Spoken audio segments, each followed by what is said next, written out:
First impressions, unboxing a Hotone Ampero 2 stage.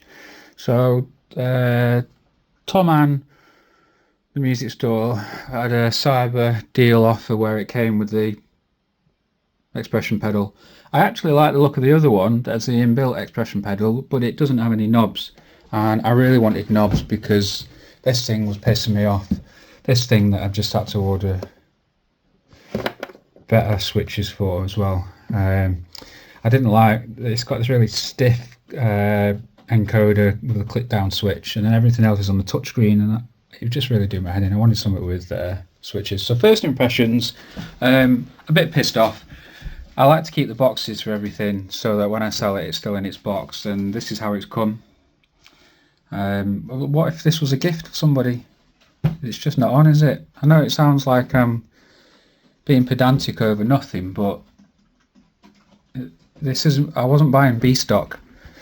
Sort of same inside the box, really. This is obviously, this is not Hotone. This is Thomann sending out stuff in damaged boxes like that. Which, you know, maybe it's a customer return. Well, then it's B stock, isn't it? So a little bit pissed off about that, to be honest. The expression pedal, lovely. Impressed, really impressed. It's like die-cast aluminium. I don't know. I mean, it's not an expensive. Well, actually, it is expensive. It's about 60 quid on its own, between 60 and 80 quid. But this bundle was 583, which is a bit of a bargain because normally this is 599 on its own. And obviously, with the expression pedal, it's what I wanted, and it's got the knobs. That's why I've gone for this, because it's got the knobs. But we'll come to the knobs in a minute. All right. Anyway, expression pedal.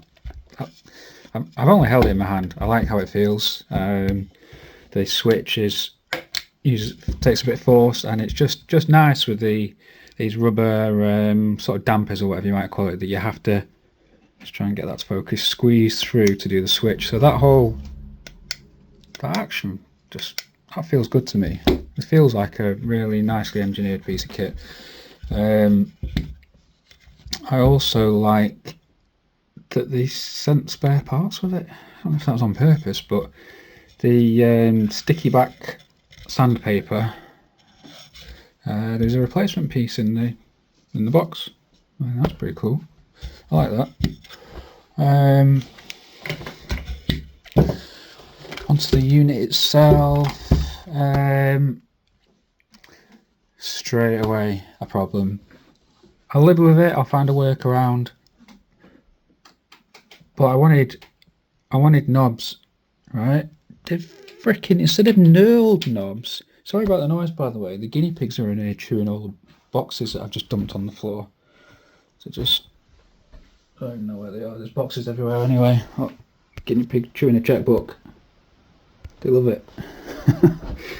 Right. So that's what the noise is in the background. Right. Instead of a knurled knob, so you should knurl things to get better grip, they've done the opposite. Like, if I can try and show you, my phone doesn't pick it up on the sides, but if you look at the top there, do you see those rings? That's like turned rings, you know, like from a sharp tool on a lathe, right? Looks nice, yeah. It's what you see on diamond cut alloy wheels and stuff, but they've done the same around the sides. So what that means, watch this. Grab, turn. No, it ain't turning, right? You have to give it a proper, not a proper squeeze, but you have to give it a sort of concerted squeeze. There's no like, oh, I'll just quickly spin that. I'll spin that. You know, your rotary encoders, you want to be able to zip, zip, zip, zip, zip, zip. Well, no, that ain't happening. Oh, on the bigger knobs, it's fine. On the smaller ones, no. Now, I haven't even switched the thing on yet, so I could be whinging unnecessarily. Going back to sort of first impressions of quality anyway. Only other minor thing I maybe spotted, you know, like print quality on the logo. Yes, I know these things don't matter. Oh, they're just a sign of quality, aren't they? That's all. I think I first noticed that on the back of the pedal, actually. I was kind of like, okay, like it's just been applied with a sort of rubber stamp or something. I don't care about that, you know. If I have fun with this thing, then I'm happy.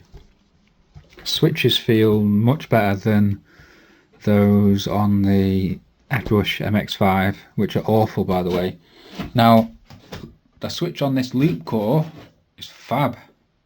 It's like goes down, and when it's about just past 3/4 of the way, there's a beautiful click, kind of like you get on a decent keyboard. Actually, this keyboard has optical switches, but kind of like you get on a good Cherry keyboard when it goes like it clicks through, and it's like that last bit of movement it does itself because you've gone past a sort of you know, like spring point of the switch mechanism. So yeah, the switch on the loop core is like what I just described. Really impressive. The switches on the Airbrush MX5, dog shit, absolute dog shit. I'm worn out.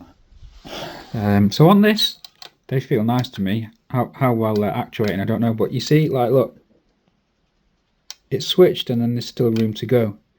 Whereas on the MX5, it's like there isn't a switch clicking over inside. It's just making contact right at the bottom. Now, I've not had this thing switched on yet. Hopefully there isn't a problem here, but I do notice a different sound from one of the switches. You ready?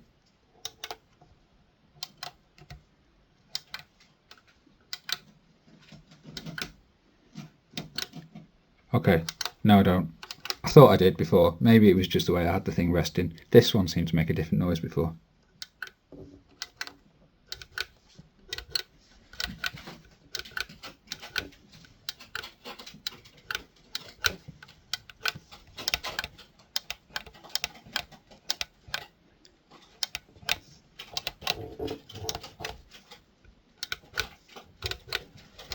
Okay, right, forget that then. That's fine.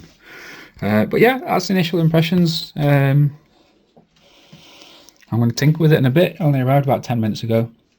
All right, thanks.